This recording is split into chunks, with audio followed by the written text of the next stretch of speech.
ನಮಸ್ಕಾರ ವೀಕ್ಷಕರೇ, B fit and be healthy ಕಾರ್ಯಕ್ರಮಕ್ಕೆ ಸ್ವಾಗತ. ಇವತ್ತಿನ ವಿಶೇಷ ಕಾರ್ಯಕ್ರಮ PCOD ಮತ್ತು PCOS ಇದ್ರ ಬಗ್ಗೆ ಕೂಲಂಕುಷವಾಗಿ ಚರ್ಚೆ ಮಾಡೋದಕ್ಕೆ ನಮ್ಮ ಜೊತೆ ಇದ್ದಾರೆ celebrity fitness and nutrition expert Vishal ಅವರು. ಕಾರ್ಯಕ್ರಮಕ್ಕೆ ಸ್ವಾಗತ. ನಮಸ್ಕಾರ. ಮೊದಲನೇದಾಗಿ PCOD ಅಂದರೆ ಏನು, PCOS ಅಂದರೆ ಏನು, ಇವೆರಡಕ್ಕೂ ಡಿಫ್ರೆನ್ಸ್ ಏನು? ಮೇಡಮ್, PCOD ಅಂತಂದರೆ ಪಾಲಿಸಿಸ್ಟ್ ಓವೇರಿಯನ್ ಡಿಸ್ಫಂಕ್ಷನ್ ಅಂತ ಹೇಳ್ತಾರೆ ಅಥವಾ ಡಿಸೀಸ್ ಅಂತ ಹೇಳ್ತಾರೆ. PCOS ಅಂತಂದರೆ ಪಾಲಿಸಿಸ್ಟ್ ಓವೇರಿಯನ್ ಸಿಂಡ್ರಮ್ ಅಂತ ಹೇಳ್ತಾರೆ. ಏನಿದೆ ಎರಡರಲ್ಲೂ ಡಿಫ್ರೆನ್ಸ್ ಅಂತಂದರೆ PCOD ಏನು ಮಾಡುತ್ತೆ, ಓವರೀಸಲ್ಲಿ ಎಗ್ಸು ಏನು ಪ್ರೊಡ್ಯೂಸ್ ಆಗುತ್ತೋ ಅದು ಸಿಸ್ಟಾಗಿ ಕನ್ವರ್ಟ್ ಆಗೋಕ್ಕೆ ಸ್ಟಾರ್ಟ್ ಆಗುತ್ತೆ. ಇದನ್ನು PCOD ಅಂತ ಹೇಳ್ತಾರೆ. PCOS ಅಲ್ಲಿ ಏನಾಗುತ್ತೆ ಅಂತಂದರೆ ಡೈರೆಕ್ಟಾಗೆ ಅದೇನು ಫಾಲಿಕಲ್ ಸ್ಟಿಮ್ಯುಲೇಟಿಂಗ್ ಹಾರ್ಮೋನ್ಸ್ ಇರುತ್ತೋ ಅದೇ ಡಿಸ್ಟರ್ಬ್ ಆಗುತ್ತೆ. ಅಂದರೆ ಆ್ಯಂಡ್ರೋಜೆನಿಕ್ ಹಾರ್ಮೋನ್ಸು ಜಾಸ್ತಿ ಪ್ರೊಡ್ಯೂಸ್ ಮಾಡೋಕ್ಕೆ ಸ್ಟಾರ್ಟ್ ಮಾಡುತ್ತೆ ನಮ್ಮ ಬಾಡಿ. ಅಂದರೆ ಟೆಸ್ಟೋಸ್ಟಿರೋನ್ ಆಗ್ಬೋದು, ಪ್ರೊಜೆಸ್ಟರಾನ್ ಆಗ್ಬೋದು, ಏನು ಮೇಲ್ ಹಾರ್ಮೋನ್ ಅಂತೆಲ್ಲ ಕರೀತಾರಲ್ಲ ಅದ್ರದ್ದು ಪ್ರೊಡಕ್ಷನ್ನು ಫೀಮೇಲ್ಸಲ್ಲಿ ಜಾಸ್ತಿ ಆದಾಗ ಅದು PCOS ಆಗುತ್ತೆ. ಇದೇ ಅದೆರಡರದ್ದು ಡಿಫ್ರೆನ್ಸ್. PCOSಗೆ ಯಾವ ರೀತಿ ಚಿಕಿತ್ಸೆ ಇದೆ? ಮೇಡಮ್, ಚಿಕಿತ್ಸೆ ಅಂತಂದರೆ ಜನರಲ್ಲಾಗಿ ಕಂಡೀಷನ್ಸ್ ನೋಡ್ತಾರೆ ಡಾಕ್ಟರ್ಸು. ಕಂಡೀಷನ್ ನೋಡಿ ಅದಕ್ಕೇನು ಪರ್ಟಿಕ್ಯುಲರ್ ಯಾವ ಸ್ಟೇಜಲ್ಲಿದೆ ಅಂತ ನೋಡಿ ಅದಕ್ಕೆ ಪರ್ಟಿಕ್ಯುಲರ್ ಮೆಡಿಕೇಷನ್ಸ್ ಪ್ರಿಸ್ಕ್ರೈಬ್ ಮಾಡ್ತಾರೆ. ಅದು ಬಿಟ್ಟು ಅವರು ಮೇಜರಾಗಿ ಲೈಫ್ ಸ್ಟೈಲ್ ಚೇಂಜಸ್ ಮಾಡ್ಕೊಳ್ಳೋದು ತುಂಬಾ ಇಂಪಾರ್ಟೆಂಟ್. ಯಾಕಂದರೆ ಲೈಫ್ ಸ್ಟೈಲ್ ಚೇಂಜಸ್ ಮಾಡ್ಕೊಂಡಿಲ್ಲ ಅಂದರೆ ಮೆಡಿಕೇಷನ್ಸ್ ಕೂಡ ಅದನ್ನು ಕಂಟ್ರೋಲ್ಗೆ ತರೋದಕ್ಕಾಗೋದಿಲ್ಲ ಮೇಡಮ್. ಅದನ್ನು ಕಂಪ್ಲೀಟಾಗಿ ನಾವು ಕಂಟ್ರೋಲ್ ತರಬೇಕು ಅಂತಂದರೆ medication plus life style changes, ಆಹಾರದಲ್ಲಿ ಅವರು ಚೇಂಜಸ್ ಮಾಡಿಕೊಂಡು ಸ್ವಲ್ಪ ಫಿಸಿಕಲ್ ಆ್ಯಕ್ಟಿವಿಟಿ ಮಾಡಿದ್ರೆ ಅದು ನಿಯಂತ್ರಣದಲ್ಲಿರುತ್ತೆ ಮೇಡಮ್. ಯಾವ ರೀತಿ ಆಹಾರ ಸೇವನೆ ಮಾಡಬೇಕು? ಮೋಸ್ಟ್ ಆಫ್ ದಿ ಟೈಮ್ಸು ನಾವು ಪ್ರೊಸೆಸ್ಡ್ ಫುಡ್ನ ನಾವು ಅವಾಯ್ಡ್ ಮಾಡಬೇಕು ಕಂಪ್ಲೀಟಾಗಿ. ಓಕೆ, ಎಲ್ಲ ಥರದ ಬೇಕ್ರಿ ಐಟಮ್ಸ್ನ ನಾವು ಅವಾಯ್ಡ್ ಮಾಡಬೇಕಾಗತ್ತೆ. ಸಸ್ಯಾಹಾರಿ, ಎಷ್ಟು ನಾವು ಸಸ್ಯಾಹಾರಿ ಪದಾರ್ಥ ತಿಂತೀವಿ ಅಷ್ಟು ಅದು ದೈಹಿಕವಾಗಿ ಅದು ಹೆಲ್ಪ್ ಮಾಡುತ್ತೆ ಮೇಡಮ್. ಯಾಕಂದರೆ ನಾವು ನಾನ್ ವೆಜಿಟೇರಿಯನ್ ತಿನ್ನೋಕೆ ಹೋದಾಗ ಏನು ಮಾಡ್ತೀವಿ, ಮೋಸ್ಟ್ ಆಫ್ ದಿ ಟೈಮ್ಸು ನಾವು ಬಾಯಿ ರುಚಿಗೆ ಎಲ್ಲ ಕಬಾಬ್ ತಿನ್ನೋಕೆ ಹೋಗ್ತಾರೆ. ಓಕೆ, ಅದೇನಾಗುತ್ತೆ, ಎಣ್ಣೆಲಿ ಕರೆದಿರ್ತಾರೆ. ಎಣ್ಣೆ ಕರೆದಿರೋ ಪದಾರ್ಥ ಎಲ್ಲ ಏನು ಮಾಡುತ್ತೆ, ಬೈ ಡಿಫಾಲ್ಟ್ ತಿರ್ಗಾ ನಮಗೆ PCOS ಯಾವುದೇ ಥರದ ನಿಯಂತ್ರಣದಲ್ಲಿ ಬರದೇ ಇರೋವಂಥ ಒಂದು ಸ್ಟೇಜಿಗೆ ಕರ್ಕೊಂಡೋಗಿ ನಿಲ್ಲಿಸುತ್ತೆ. ನಾವು ಏನೇ ಮೆಡಿಕೇಷನ್ ಮಾಡಿದ್ರು ಅದನ್ನು ನಾವು ನಿಯಂತ್ರಣದಲ್ಲಿ ಇಡೋದಕ್ಕಾಗೋದಿಲ್ಲ ಈ ಥರದ್ದೆಲ್ಲ ಫುಡ್ ಕನ್ಸಂಪ್ಷನ್ ಮಾಡಿದ್ರೆ. ಅದಕ್ಕಾಗಿ ಆದಷ್ಟು ನಾವು ಸಸ್ಯಾಹಾರಿ ಕನ್ಸಂಪ್ಷನ್ ಮಾಡಿದ್ರೆ ನಮಗೆ ತುಂಬ ಅನುಕೂಲ ಅಂತ ನಾನು ಹೇಳೋದು. ಮತ್ತು ಇದು ಸಾಮಾನ್ಯವಾಗಿ ಯಾವ ವಯಸ್ಸಲ್ಲಿ ಬರುತ್ತೆ ಹಾಗೂ ಅದರ ಲಕ್ಷಣಗಳೇನು, ನಮ್ಗೆ ಬಂದಿದೆ ಅಂತ ಹೇಗೆ ಗೊತ್ತಾಗುತ್ತೆ? ಮೇಡಮ್, ಜನರಲ್ಲಾಗಿ ಹೆಣ್ಮಕ್ಳು ಮೆಚ್ಯೂರ್ ಆಗ್ತಾರಲ್ಲ, ಮೆಚ್ಯೂರ್ ಆಗಿ ಅದು ಇಂಥ ಪರ್ಟಿಕ್ಯುಲರ್ ಟೈಮ್ ಅಂತ ಹೇಳೋದಕ್ಕಲ್ಲ, ಮೆಚ್ಯೂರಿಟಿ ಆದಮೇಲೆ ಯಾವಾಗ ಬೇಕಾದ್ರೂ ಬರ್ಬೋದು ಮೇಡಮ್. ಅದು ಈ ಪರ್ಟಿಕ್ಯುಲರ್ ಏಜ್ ಗ್ರೂಪಲ್ಲಿ ಬರುತ್ತೆ ಅಂತಿಲ್ಲ. ಆದರೆ ಇವಾಗೇನಾಗಿದೆ, ಸಾಮಾನ್ಯವಾಗಿ ಎಲ್ಲ ಯಂಗರ್ ಲೇಡೀಸ್ಗೆ ತುಂಬ ಬರೋಕ್ಕೆ ಸ್ಟಾರ್ಟ್ ಆಗಿದೆ. ಅರೌಂಡ್ 18 ಇಯರ್ಸ್ಗೆ ಇವಾಗ ಬಂದಿರೋವಂಥ ತುಂಬ ಕೇಸಸ್ಸು ನಾನು ನೋಡಿದ್ದೀನಿ. ಹಾಗಾಗಿ ಒಂದು ಪರ್ಟಿಕ್ಯುಲರ್ ಏಜ್ ಗ್ರೂಪ್ ಅಂತ ನಾವು ಹೇಳಿಕ್ಕೆ ಬರಲ್ಲ. ಬಟ್ ಮೆಚ್ಯೂರ್ ಆದಮೇಲೆ ಯಾವಾಗ ಬೇಕಾದ್ರೂ ಈ ಸಮಸ್ಯೆ ಬರ್ಬೋದು. ಯಾವಾಗ ನಮ್ಮ ಲೈಫ್ ಸ್ಟೈಲ್ ಸರಿ ಇಲ್ಲದೆ ಇರಬೇಕಾದ್ರೆ, ನಮ್ಮ ಆಹಾರ ಪದ್ಧತಿ ಸರಿ ಇಲ್ಲದೆ ಇರಬೇಕಾದ್ರೆ ಇದೆಲ್ಲ ಆಗೋದಕ್ಕೆ ಅವಕಾಶ ಮಾಡಿಕೊಟ್ಟಂಗೆ. ಇದನ್ನು ಸಂಪೂರ್ಣವಾಗಿ ನಾವು ಗುಣ ಮಾಡ್ಬೋದಾ? ಸಂಪೂರ್ಣವಾಗಿ ಗುಣಪಡಿಸ್ಬೋದಾ ಅಂತ ಹೇಳೋದಕ್ಕಿಂತ ಸಂಪೂರ್ಣವಾಗಿ ನಾವು ಅದನ್ನು ತಡೆಗಟ್ಬೋದು.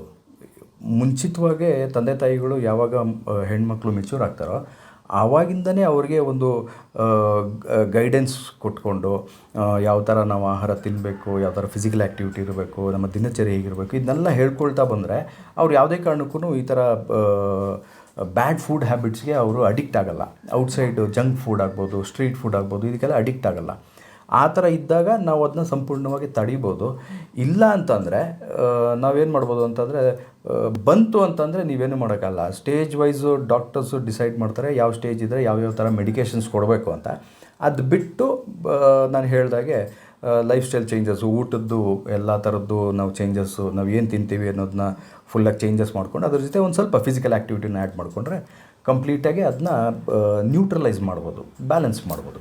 PCOD ಸಮಸ್ಯೆಗೆ ಔಷಧಿ ಅಥವಾ ಶಸ್ತ್ರಚಿಕಿತ್ಸೆ ಇದೆರಡರ ಮಧ್ಯೆ ನಮ್ಮ ಆಯ್ಕೆ ಹೇಗಿರಬೇಕು ಅಂತ? ಮೇಡಮ್, ಔಷಧಿ ನಾನು ಹೇಳಿದಾಗೆ ಮೆಡಿಕಲ್ ಪ್ರೊಫೆಷ್ನಲ್ಸ್ ಡಿಸೈಡ್ ಮಾಡ್ತಾರೆ ಯಾವ ಥರ ಸ್ಟೇಜಲ್ಲಿ ಯಾವ್ಯಾವ ಥರ ಮೆಡಿಕೇಷನ್ಸ್ ಕೊಡಬೇಕು ಅಂತ. ಅದು ತುಂಬಾ ಎಂಟೈರ್ ಓವರೀಸಲ್ಲಿ ಸಿಸ್ಟ್ ಫಾರ್ಮ್ ಆಗಿ ತುಂಬಾ ಅದು ಜಾಸ್ತಿ ಸಿಸ್ಟ್ ಫಾರ್ಮೇಷನ್ ಆಗಿದೆ, ಅವರು ಗರ್ಭಕೋಶನೇ ಓವರೀಸ್ನೇ ತೆಗಿಬೇಕು ಅಂತ ಅವರು ಲಾಸ್ಟ್ ರಿಸಾರ್ಟ್ ಅದು. ಸ್ಟಾರ್ಟಿಂಗಲ್ಲೇ ಅವ್ರು ಹೇಳಲಿಕ್ಕೆ ಹೋಗೋದಿಲ್ಲ. ಯಾವಾಗ ಅದನ್ನು ನಾವು ಕಂಟ್ರೋಲಿಗೆ ತರೋಕ್ಕಾಗ್ತಾ ಇಲ್ಲ, ತುಂಬಾ ಜಾಸ್ತಿ ಆಗಿದೆ ಅಂತ ಹೇಳಿದಾಗ ಆವಾಗ ಡಾಕ್ಟರ್ ಸಜೆಸ್ಟ್ ಮಾಡ್ತಾರೆ, ಈ ಥರ ನಾವು ಕಂಪ್ಲೀಟಾಗಿ ಓವರೀಸ್ ತೆಗೆದ್ರೆ ನಿಮಗೆ ಜೀವಕ್ಕೆ ಯಾವುದೇ ಥರದ್ದು ತೊಂದರೆ ಇರಲ್ಲ, ಅಪಾಯ ಇರಲ್ಲ ಅಂತ. ಅದ್ರ ಮೇಲೆ ಡಿಪೆಂಡ್ ಆಗುತ್ತೆ ಮೇಡಮ್, ಮೆಡಿಕೇಶನ್ ಬೆಟರಾ ಅಥವಾ ಶಸ್ತ್ರಚಿಕಿತ್ಸೆ ಬೆಟರಾ ಅಂತ. ಆದರೆ ಶಸ್ತ್ರಚಿಕಿತ್ಸೆ ಮಾಡಿದ್ರೆ ಏನಾದರೂ ತೊಂದರೆ ಇದೆಯಾ? ಡೆಫಿನೆಟ್ಲಿ ಮೇಡಮ್, ಯಾಕಂದರೆ ಓವರೀಸಿಂದ ತುಂಬಾ ಬಾಡಿಯಲ್ಲಿ ಆಗುವಂಥ ಎಲ್ಲ ಕ್ರಿಯೆಗೆ ಅದು ಒಂದು ಕಾರಣ. ಸೊ ಹಾಗಾಗಿ ನಾವು ಗರ್ಭಕೋಶನೇ ತೆಗೆದುಬಿಟ್ರೆ, ಓವರೀಸನ್ನೇ ಎಂಟೈರ್ ರಿಮೂವ್ ಮಾಡಿಬಿಟ್ರೆ ಏನಾಗುತ್ತೆ, ಬಾಡಿಯಲ್ಲಿ ವುಮೆನ್ಗೆ ಹಾರ್ಮೋನಲ್ ಇಂಬ್ಯಾಲೆನ್ಸಸ್ ಅಂತೂ ಡೆಫಿನೆಟ್ಲಿ ಆಗುತ್ತೆ. ಸೊ ಹಾಗಾಗಿ ಪ್ರಾಬ್ಲಿ ಅವರು ಸಡನ್ ವೆಯ್ಟ್ ಗೇನ್ ಆಗೋದು ಸ್ಟಾರ್ಟ್ ಆಗ್ಬೋದು, ಅಥವಾ ಡಿಪ್ರೆಷನ್ಸ್ಗೆ ಹೋಗ್ಬೋದು. ಈ ಥರದ್ದೆಲ್ಲ ಸಿಮ್ಟಮ್ಸ್ ಅಂತೂ ಕಾಣಿಸ್ಕೊಳ್ಳುತ್ತೆ. ಎಷ್ಟೊಂದು ಫೀಮೇಲ್ಸ್ ನಾನು ನೋಡಿರೋ ಹಂಗೆ ಯಾರಿಗೆ ಓವರೀಸ್ ತೆಗ್ದಿದ್ದಾರೋ ಅವ್ರಿಗೆ ಈ ಥರದ್ದೆಲ್ಲ ಕಂಡೀಷನ್ಸ್ ಆಗಿರೋದು ಉಂಟು. ಈಗ ವೀಕ್ಷಕರಲ್ಲಿ ಈ ರೀತಿ ಸಮಸ್ಯೆ ಇದ್ದರೆ ನೀವು ಅವ್ರಿಗೆ ಯಾವ ರೀತಿ ಪರಿಹಾರ ಕೊಡ್ತೀರಾ, ಮತ್ತು ಅವ್ರು ನಿಮ್ಮನ್ನು ಕಾಂಟ್ಯಾಕ್ಟ್ ಮಾಡೋದು ಹೇಗೆ? ಪರಿಹಾರ ಅಂತಂದರೆ ನಾನು ಹೇಳೋದಿಷ್ಟೇ, ನಮ್ಮಲ್ಲಿ ಅಕಸ್ಮಾತು ಕೆಳಗೆ ಕೊಟ್ಟಿರೋ ನಂಬರ್ಸಿಗೆ ಕಾಲ್ ಮಾಡಿ ನಮ್ಮನ್ನು ಅವರು ಕಾಂಟ್ಯಾಕ್ಟ್ ಮಾಡಿದ್ರೆ, ಮೊದಲನೇದಾಗಿ ಅವ್ರದ್ದು ಬ್ಲಡ್ ರಿಪೋರ್ಟ್ಸ್ ನೋಡ್ತೀವಿ ಈ ಪರ್ಟಿಕ್ಯುಲರ್ ಆಸ್ಪೆಕ್ಟಿಗೆ. ಅದನ್ನು ನೋಡಿ ಯಾವ ಸ್ಟೇಜಸಲ್ಲಿದೆ ಅಂತ ಅದರಲ್ಲಿ ಗೊತ್ತಾಗುತ್ತೆ. ಪ್ಲಸ್ ಏನೇನು ಮೆಡಿಕೇಷನ್ಸ್ ಡಾಕ್ಟರ್ಸ್ ಕೊಟ್ಟಿದ್ದಾರೆ ಅದನ್ನೆಲ್ಲ ನೋಡಿ ಅದಕ್ಕೆ ಅನುಗುಣವಾಗಿ ನಾವೇನು ಮಾಡ್ತೀವಿ, ಆಹಾರ ಪದ್ಧತಿನ ಅವ್ರಿಗೆ ಸಜೆಸ್ಟ್ ಮಾಡ್ತೀವಿ. ಏನೇನು ತಿನ್ನಬೇಕು, ಏನೇನು ಕಂಪ್ಲೀಟಾಗಿ ಅವಾಯ್ಡ್ ಮಾಡಬೇಕು, ಆಮೇಲೆ ಯಾವ ಥರ ಫಿಸಿಕಲ್ ಆ್ಯಕ್ಟಿವಿಟಿ ಮಾಡಬೇಕು. ಈಗ ಹೋಮ್ ಮೇಕರ್ ಅಂತ ತಿಳ್ಕೊಳ್ಳೋಣ, ಅವ್ರು ಎಲ್ಲೂ ಹೊರಗಡೆ ಹೋಗಿ ಕೆಲಸ ಮಾಡಿ ವಾಪಸ್ ಬರೋದಿಲ್ಲ, ಅವ್ರ ಮನೇಲಿರ್ತಾರೆ. ಸೊ ಅಂಥವ್ರಿಗೆ particular way of exercising pattern ಮನೇಲಿರೋರಿಗೆ, ಯಾಕೆಂದರೆ ಅವ್ರು ಮೋಸ್ಟ್ ಆಫ್ ದಿ ಟೈಮ್ಸು ಅದು ಇದು ಏನಾದ್ರು ಮಾಡ್ತಾನೆ ಇರ್ತಾರೆ ಮನೇಲಿ, ಸುಮ್ಮನೆ ಕೂತಿರಲ್ಲ. ಅದೇ ಹೊರಗಡೆ ಹೋಗಿ ಆಫೀಸಲ್ಲಿ ಕೆಲಸ ಮಾಡುವಂಥ ಹೆಂಗಸಾದರೆ ಅವರು ಜಾಸ್ತಿ ಸೆಡೆಂಟರಿ ಲೈಫ್ ಸ್ಟೈಲ್ ಇರುತ್ತೆ, ಕೂತ್ಕೊಂಡೇ ಕೆಲಸ ಮಾಡೋದು. ಸೊ ಅಂಥವ್ರಿಗೆ ಡಿಫ್ರೆಂಟ್ ಕೈಂಡ್ ಆಫ್ ಫಿಸಿಕಲ್ ಆ್ಯಕ್ಟಿವಿಟಿನ ನಾವು ಪ್ರಿಸ್ಕ್ರೈಬ್ ಮಾಡ್ತೀವಿ. ಬಟ್ ಇಬ್ಬರಿಗೂ one particular way of eating ಹ್ಯಾಬಿಟ್ಸ್ನ ನಾವು ಅವ್ರಿಗೆ ಹೇಳ್ಕೊಡ್ತೀವಿ ಮೇಡಮ್, ಪ್ರಿಸ್ಕ್ರೈಬ್ ಮಾಡಿ. ಮೇಯ್ನಾಗಿ ಡಯಟ್ ಚಾರ್ಟ್ ಅಂದರೆ ಅದೇ ಮೇಡಮ್, ಅವ್ರು ಏನು ತಿಂತಿದ್ದಾರೆ ಇವಾಗ ಅಟ್ ಪ್ರೆಸೆಂಟ್ ಅದರದ್ದು ರೀಕಾಲ್ ತೊಗೊಂಡ್ಮೇಲೆ ನಮ್ಗೆ ಗೊತ್ತಾಗೋದು ಅವರಲ್ಲಿ ಏನೆಲ್ಲ ಚೇಂಜಸ್ ಮಾಡಬೇಕು. ಪ್ಲಸ್ಸು ಈ ಪರ್ಟಿಕ್ಯುಲರ್ ಏನು ಸಮಸ್ಯೆಗೆ ಯಾವ್ಯಾವ ಥರದ್ದು ಆಹಾರ ತಿಂದರೆ ಈ ಸಮಸ್ಯೆನ ನಾವು ಒಂದು ನಿಯಂತ್ರಣದಲ್ಲಿ ಇಡ್ಬೋದು. ಪ್ಲಸ್ ಅವ್ರು ಏನು ಮೆಡಿಕೇಷನ್ಸ್ ತೊಗೊಳ್ತಾ ಇದ್ದಾರಲ್ಲ ಅದಕ್ಕೆ ನಮ್ಮ ಒಂದು ಫುಡ್ ಏನು ನಾವು ಪ್ಲ್ಯಾನ್ ಮಾಡಿದ್ದೀವಲ್ಲ ಅದು ಹೆಲ್ಪ್ ಮಾಡಬೇಕು. ಆ ಥರ ನ್ಯೂಟ್ರಿಷನ್ನ ನಾವು ಅವ್ರಿಗೆ ಸಜೆಸ್ಟ್ ಮಾಡ್ತೀವಿ ಮೇಡಮ್. PCOS ಸಮಸ್ಯೆ ಇದ್ದರೆ ಮೇಯ್ನಾಗಿ ಅವರು ಯಾವ ರೀತಿ ಸಮಸ್ಯೆಗಳನ್ನ ಎದುರಿಸ್ಬೋದು? ನೋಡಿ ಮೇಡಮ್, ಮೋಸ್ಟ್ ಇಂಪಾರ್ಟೆಂಟ್ ಅಂತ ಇನ್ಫರ್ಟಿಲಿಟಿ ಅಂತ ಹೇಳ್ತಾರೆ. ಓಕೆ, ಎಗ್ಸು ಫುಲ್ಲಾಗಿ ಮೆಚ್ಯೂರ್ ಆಗೋಲ್ಲ. Okay, most of the eggs ಏನಾಗುತ್ತೆ, ಇಮ್ಮೆಚ್ಯೂರ್ ಆಗಿರುತ್ತೆ, ಇಲ್ಲ ಅಂತಂದರೆ ಅಷ್ಟು ಅದು ಡೆವಲಪ್ ಆಗಿರಲ್ಲ.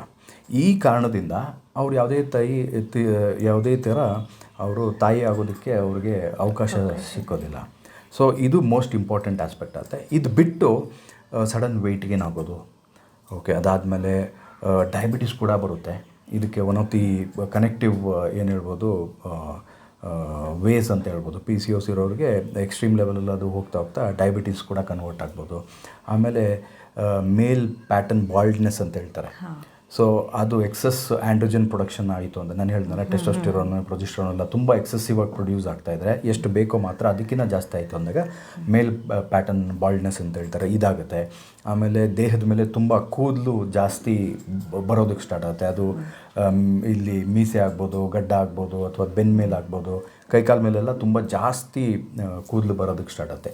ಇದೆಲ್ಲ ಒನ್ ಆಫ್ ದಿ ಸಿಮ್ಟಮ್ಸು. ತುಂಬ ಹೆಚ್ಚಿಗೆ ಇವ್ರಿಗೆ ಅದು ಇಂಪ್ಯಾಕ್ಟ್ ಆಗಿದೆ ಅಂತ, ತುಂಬ ಅಡ್ವಾನ್ಸ್ ಸ್ಟೇಜಲ್ಲಿದೆ ಅಂತ ಅರ್ಥ ಮಾಡಿ. ಸರ್, ಇಷ್ಟೊತ್ತು PCOD ಬಗ್ಗೆ ಮತ್ತು PCOS ಬಗ್ಗೆ ಮಾಹಿತಿಗಳನ್ನ ತಿಳಿಸಿದ್ದಕ್ಕೆ ಧನ್ಯವಾದಗಳು. ಧನ್ಯವಾದಗಳು. ವೀಕ್ಷಕರೇ, ಇದಾಗಿತ್ತು ಇವತ್ತಿನ ಕಾರ್ಯಕ್ರಮ. ನಮಸ್ಕಾರ.